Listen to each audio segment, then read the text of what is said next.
Hi there. It's December the 1st, and we are continuing our progress through John's first letter, the first letter of John, and we're in chapter 2, reading verses 1 to 17.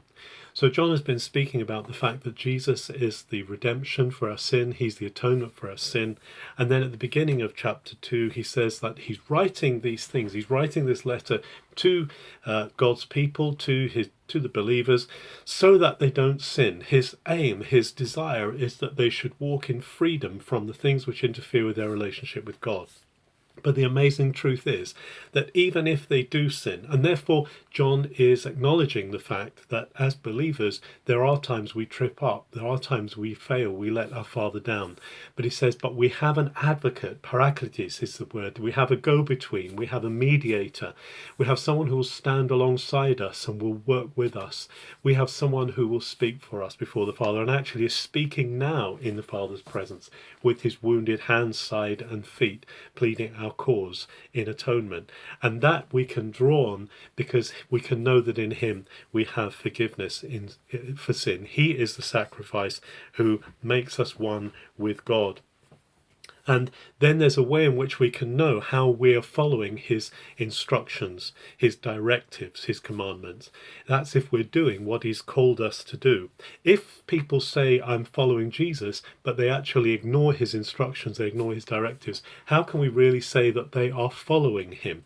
They're almost walking in the opposite direction. So John says that if we're saying we are part of him, if we live in him, then we should be following his ways. We should be living by his instructions, not living to obtain his favor, not living to obtain his grace. We already have that, but reflecting the grace that we have by the fact that we are living in the good of that and walking that way. And then John says, I'm not writing something new to you. This is nothing new. You know this. This is an old commandment. This is an old instruction that you should be walking again. And actually, it's about love. This is interesting where the themes of love and light come together. Is if anyone says, I hate, they are in darkness. Love is light. Love is walking in light. And therefore he says, those who love are in the light. Those who hate, those who act against one another are in the darkness. And he particularly says in terms of the family of God, in terms of the church, that there should be love between the brothers. There's an old legend about John, that they carried him as an old man into the community in Ephesus, and that all he said, all his whole theme, the whole message of his preaching, the whole message of his teaching was love one another. Love one another, recalling those words of Jesus when he said, a new instruction, a new directive I give you, that you love one another as I have loved you. This is very much a theme that comes out. But here John is saying love and light are combined together, that we can't say we're walking in the light if we hate others. And then John opens up a kind of a hymn, a poem, where he addresses different kinds of different stages of life within the community.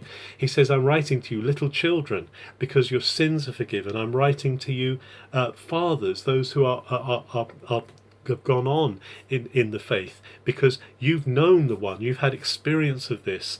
And he says, I'm writing to you, young people, you're strong.